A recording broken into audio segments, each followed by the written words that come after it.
And welcome, ladies and gentlemen, to another Sheepish look at. Today we are going to be taking a look at Sonic Drift and Sonic Drift 2, both of which are on SEGA Game Gear, and these are basically SEGA racing games. You play as Sonic, Tails, and Knuckles. No, not Knuckles. Sonic, Tails, Amy, or Eggman, and you get to race within one of 3 Grand Prix.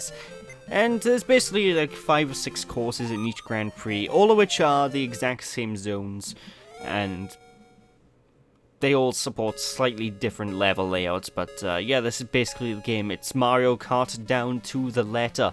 You have the top screen split off with a map, just like in Mario Kart, and the bottom screen is the races, just like Mario Kart. And yeah, it's kind of a interesting game. It's not really fleshed out, because what you'll find is a lot of the enemy AI is a little bit dumb during the course of this game. You know, folks, they aren't the smartest enemy AI. They don't use their power-ups, because certain characters can actually use power-ups to try and stop you in your tracks, like Amy and Eggman, for example.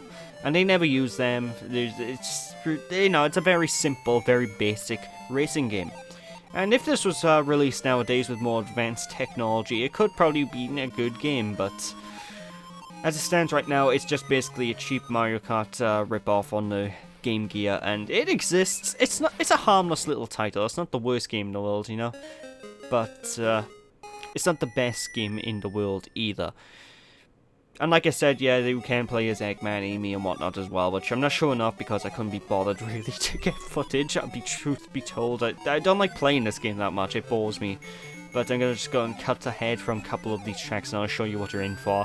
And you'll notice none of the tracks really change all that much, except for maybe Labyrinth Zone gives you a couple of extra things to run into. And you have Starlight Zone. All the maps in this are based off Sonic 1, by the way. Every single map is based off a Sonic 1 level, Sonic 1 zone. Which, you know what to expect, basically, if you've played Sonic the Hedgehog 1.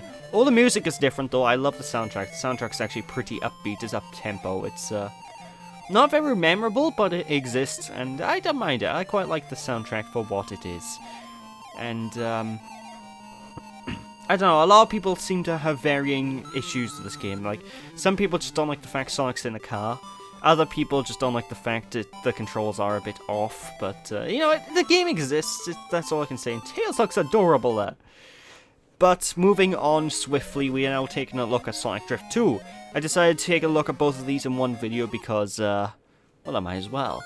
And Sonic Drift 2 is basically more of the same that you've come to expect from Sonic Drift 1, except now you have the purple, white, and blue Grand Prix instead of the red, whatever color the colors were in the first game. And you have the choice between Sonic, Knuckles, Fang, Metal Sonic, and the first characters from the first game as well. And, yeah, the game selects your opponent randomly as well, which is kind of a unique difference. So every time you play the game, you are going to be racing against different people. And during the course of this, just like in Sonic Drift 1, you have 6 races in each Grand Prix, all based off a number of various zones. I'm not going to show off all of the zones, so if you guys want to see what zones you can actually use, then I advise just trying out the game. You can pick it up on the Sonic Adventure DX. But this game does have a lot more advancements to it, enhancements compared to the original game. Like the enemy AI actively shoot attacks at you, and you can shoot when you gain rings, you can either shoot a speed boost to shoot yourself forward, or you can shoot an attack backwards in order to stop people's progress, folks.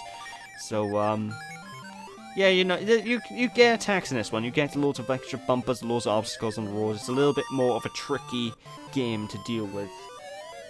But for the most part, it's just another Sonic racing game, and the Sonic racing games never really fully take stride until, like, the SEGA Racing Transformed series on the Xbox 360, which, trust me, SEGA Racing Transformed is amazing. I love that game. I'd recommend it to anyone. I'd also recommend Sonic Riders, but I don't think that's as popular. I enjoy it, but I don't think as many people like that game, so. But unlike with Sonic Drift 1, a lot of the race courses in this game are exclusive to this game. They've been made exclusively for this game in terms of zones. But you do have a couple of standouts like Hill's Top Zone from Sonic 2 and Emerald Hill. So not every single zone in this game is brand new. A lot of the zones take place in Sonic 2 areas, Sonic 2 level design, so... yeah, that's all I can say about it. It's a racing game.